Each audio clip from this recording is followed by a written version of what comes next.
there. If it's your first time with me, then welcome. If you're returning, then welcome back. My name is Raven Kushner with Raven's Fine Art. I am a fine art painter. On this channel, I talk about money and entrepreneurship, especially for artists and other creatives. So today's topic is going to be getting started on the entrepreneurship journey, how to go about it, and what that looks like in the beginning. So I start us off with a quote from the book Big Money Energy by Ryan Serhant, and I hope you enjoy it. No matter what happens, remember that you have control. You can stand up and take one small step at any time. It doesn't have to be big. You don't have to wait for someone to tell you it's safe or it's a good idea. You have the power to take a single step. You have the power to create the change you want. So this week I wanted to talk about the first steps. So for a lot of people that want to either become artists or full-time creatives or entrepreneurs of some kind, they may be in the very beginning stages where they don't actually have an idea yet. They just know that they want to be entrepreneurs. So what do you do when you're in those first few stages to where you're not actually making money yet, but you know you want to? So I wanted to talk about Big Money Energy by Ryan Serhant. A, because I'm reading it right now, so it's on my mind. But B, there are a lot of correlations and parallels between the real estate game and creative entrepreneurship. Actually, entrepreneurship of any kind. So when Ryan started, he wanted to be an actor. He then switched to real estate because he wasn't making it as an actor and decided he didn't want to keep doing it. He kind of gave himself a time limit and switched over to real estate. But in 2008, he said his earnings for that year were $9,188. And then 10 years later, he was making $1 million a year. So that's what's possible when you have a dream and when you commit to it 100%. So a lot is possible. I've heard it said that people overestimate what they can do in a year and underestimate what they can do in 5 years. So I believe that's true. So when you're first getting started and you know what you want to be an artist or an entrepreneur of some kind, but you're not sure exactly what you want to do. What I did, at least, my journey started it started years ago, but when I really got serious about making money, serious money, and being an entrepreneur was 2019. Now, in 2019, I was sharing a house with people I didn't know. I basically rented a room. I was living in Los Angeles. I was teaching English online, tutoring English for foreigners, and wasn't making any money, but I was making enough to live a quiet life, do my art, and I was content with that. But something happened where actually they cut my hours. And so that was kind of the final straw to where I was like, I am so tired of struggling. So I need to do something. So I didn't know what to do either. But by that time, I had been meditating for years. I knew myself pretty well. I knew at that time that I needed to do something that had a lot of potential and that used my strengths. So one of my strengths is that I'm very organized. So I started learning about real estate, and then I quickly realized that getting into loans would actually be a better fit for me. Working with money, being organized, that was something that could use my strengths. So I started the journey, and again, I was probably not making much more than Ryan said he was making in 2008. Yeah, it was bad. And I was counting every penny. Now I'm making a very respectable middle class income, but I'm still working for someone else. So that's kind of where I came in the course of 1920. So 2 years, completely transformed. I wasn't able to eat out. I wasn't able to do anything. at that time. And now I'm living, like I said, kind of an average life, but I know I can do better than that. So where I started, because like I said, I was meditating, I did know myself pretty well at that time, is looking within. So whenever you want to make a change, in my opinion, you don't start by looking outwards. You don't start by asking other people. You have to start with within. How are you made? In the past, what were you good at? What did you dislike? It really starts with some deep self analysis. And if you're a meditator, you have an advantage because you're used to being silent, going within, checking in with yourself. But you can start where you are. If you're not a meditator, or if you're not interested in that, then still you can go on walks. You have to spend time by yourself, and you have to really think about what do people say that I'm good at? What have I enjoyed in the past? What might be, even if you, let's say you don't have any clear cut examples of what you were good at, just try something. It doesn't matter. What matters is getting started. So I would say the first thing you should do is definitely look within, do some self reflection, get a journal. Journaling is big because when you journal, you have to get outside of your head, because even though you're starting from within, you can kind of get into this loop of just thoughts and thoughts and thoughts, and they travel into other thoughts, and it can get kind of messy and diffused. So when you have a journal and you take the time to write out what you're thinking, you can get some objectivity, and when you read back over it, you can see your patterns. You can start to pick up on trends in what you're thinking, and over a period of time, you can kind of see the trajectory of your thoughts, and that'll give you a lot of information that you couldn't get any other way. Because talking with other people, you can kind of get sidetracked by what they're saying or what you think they want to hear or your environment.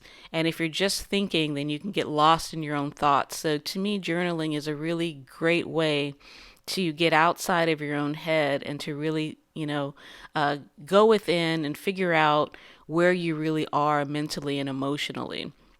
And then after that, you just got to experiment. You're not going to be able to come up with a perfect plan either in your head or even in a journal. The only thing you can do is start experimenting. So for me, I knew once I had that first painting class, I knew that was it. I knew that's what I wanted to do. But like a lot of people, I had bought into the idea that that's not something that you can do full time. So I really didn't even try. I was happy working my little non paying tutoring job, or low paying, I should say, tutoring job, doing my art. And I thought, that's as good as it gets. I was, my schedule was pretty light. I had a lot of time. So I didn't have any money, but I had at least enough money for some art supplies, pens and pencils, and a little bit of paint. And that was good enough for the time. But once I started to really level up and knew that I wanted more money specifically, I still had to reckon with, okay, what am I good at? And so right now where I am is, yes, I'm making more money, I'm making a solid income, but I know that I haven't achieved my goal and my dream, because entrepreneurship is deep within my heart, and I won't be satisfied until I explore that 100% fully. So one other thing you have to do when you're starting out and you're trying to think of what you want to do is you got to stop asking for permission. One of the key, and I definitely, I can speak to this because I've done this. You want permission. You want someone to agree with you. You want to get that attaboy and for somebody to say, you can do this. But you know what?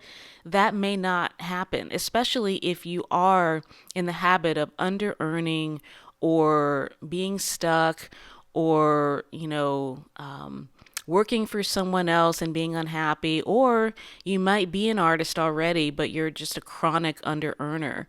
And that's another topic that I'll get into a second. Under earning is a it's a bitch.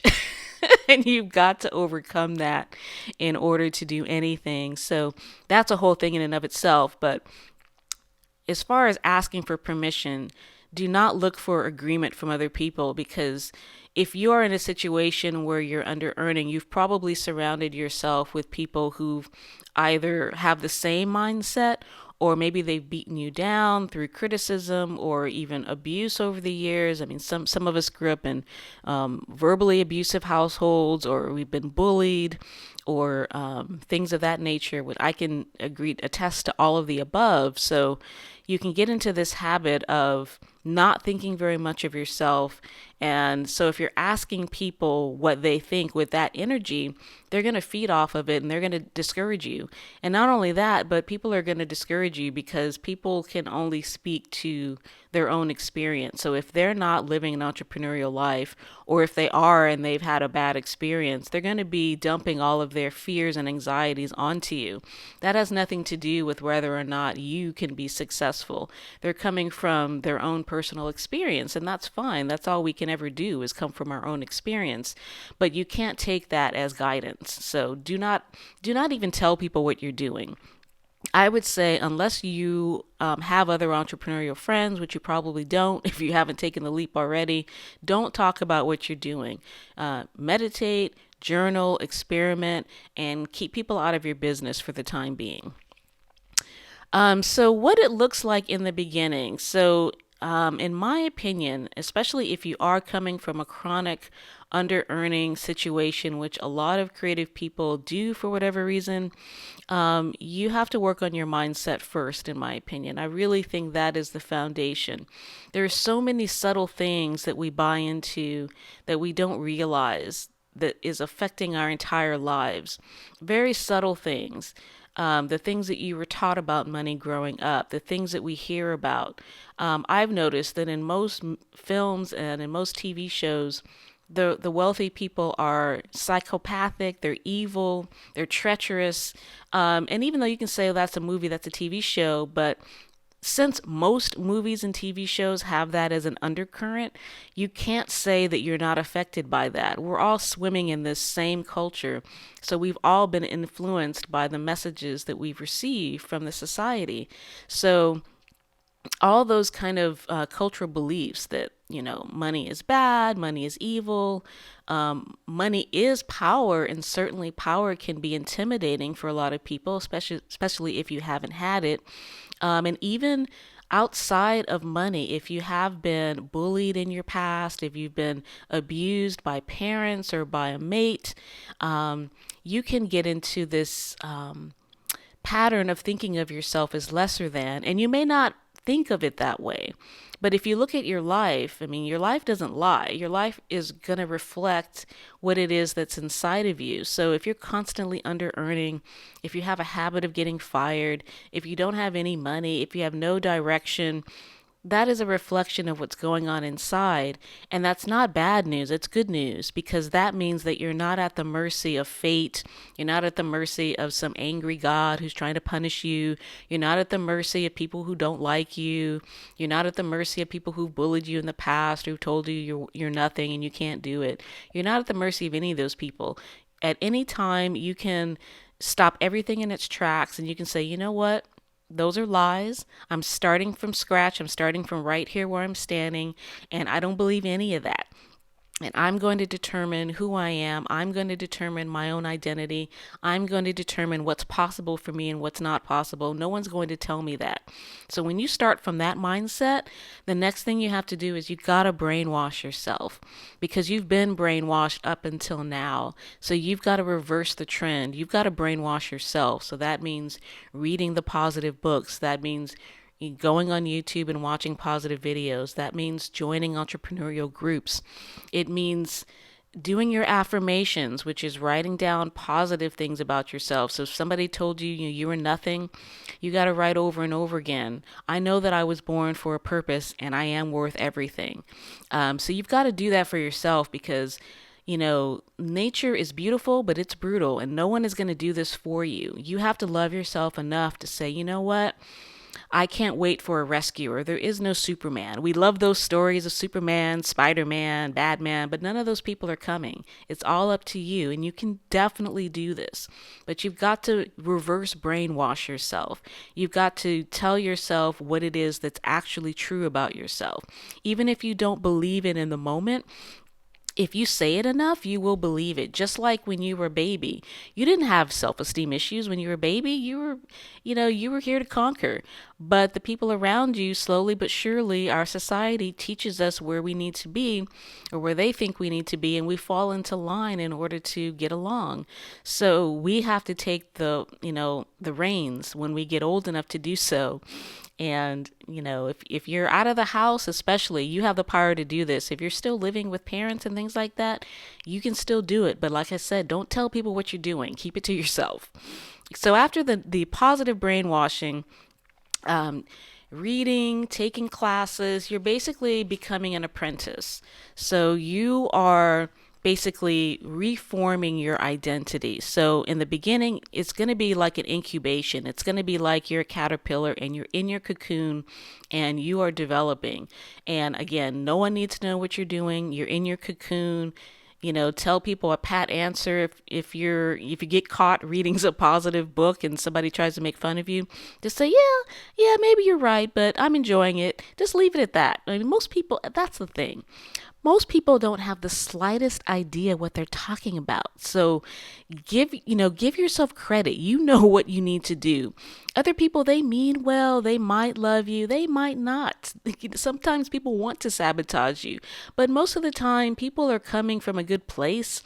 They're just coming from their own limited perspective. So in most cases, they don't know what they're talking about. And if they don't have the same aspirations as you, the same ambitions as you, they don't know what to tell you. So don't take what people say seriously. Just not, yeah, yeah, okay, yeah. And then just keep doing what you need to do. So another important thing, besides, your mindset is you've got to get around other people. So some of the resources that I've found that might be helpful, and these are just things that I've come across, 3 really good groups for if you want to be around positive people who are doing the same thing. 48 Days Eagles program. So the number 48 days, days.com, 48days.com. They have a group called Eagles, and for a monthly fee, I believe it's $48 a month. And they have a lot of introductory periods, so you can wait for an introductory period where you can maybe try it out for a month for free. And they have a lot of other people in many different fields, creative, business, real estate, coaching. They have all kinds of entrepreneurs on there, and you can find little groups within the group to chat with, and it's really helpful. Another group is if you're an African American, there's the morning meetup, themorningmeetup.com. And every morning they gather and they talk about entrepreneurship topics. They talk about content creation. They talk about anything and everything that could come up for you as an entrepreneur. So it's really helpful. And another one is called Side Hustle Accelerator. They have a Facebook group, and there's a really cool woman who runs it. She's awesome. She appears in Entrepreneur magazine. And so she started her own group to help people who are trying to start a side hustle and potentially turn that into a business. So those are 3 resources that I know of that are really helpful. So if you don't have friends that are entrepreneurs, really consider signing up with one of these groups. They're all very reasonably priced. The Side Hustle Accelerator, I believe, is the cheapest one. I believe she's at $29 a month. You can carve out some of your grocery money and put it towards that. It's really reasonable, and it can definitely turn your life around. So I definitely suggest getting around like-minded individuals. And the last but not least, and probably most important, is you've got to carve out time. I know that everyone says that they don't have time. Everyone says that, no matter what. But I wanted to go through a life-changing thing that I found out when I had the perspective of time, and I was listening to someone talk about this. Basically, there are 168 hours in the week total. Out of those, if you're working a full-time job, like I still am, 40 hours of that is for your job. You can estimate 7 hours for commute, and for a lot of people right now, they're not commuting, they're working from home. But let's say you have a 7 hours a week commute. So that's, if you're working 5 days a week, that's a little over an hour, and most people don't have that. But let's say 7 hours for commuting, 56 hours of sleep, that's 8 hours a night, 14 hours eating, 14 for family, and let's say 10 for chores. So that's 141 hours out of the 168 total. That still leaves you with, let's see, what's left over after that? 27 hours is left over for your business. Now, let's say let's say there's room for error and you just dedicate 15 hours a week. That's a great foundation to start putting aside for building your business. That's your reading, that's your classes, that's creating a product, that's learning how to market, all that stuff. So you do your 40 hours a week and then you do your 15 for your business. You owe it to yourself to at least give yourself 15 hours a week for your future. So anyway, the biggest obstacle is fear. Fear is definitely something that you never want to make your decisions based on fear.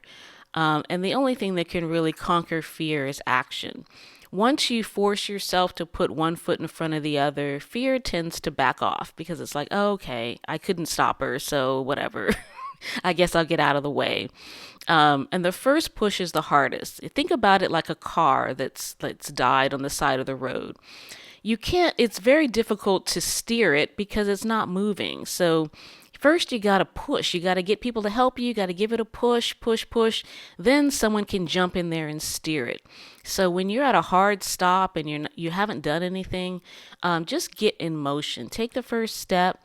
Do your meditation. Do your journaling. Do your experimentation, get around like-minded individuals, stop listening to other people. You do not need anyone's permission to do this. And lastly, you've got to carve out that time. So I really hope that this has been helpful. I really enjoy sharing my entrepreneurial journey with you. Let's do this together. I would love to, in a year from now, be talking about my own successes and hearing successes from you all and hearing you taking your first steps or your middle steps or your final steps or wherever it is you are on the journey. So join me next week as we continue on this beautiful entrepreneurial journey. Again, my name is Raven Kushner. My business is Raven's Fine Art. See my links in the description box, and I will speak with you next time. Have a beautiful and productive day.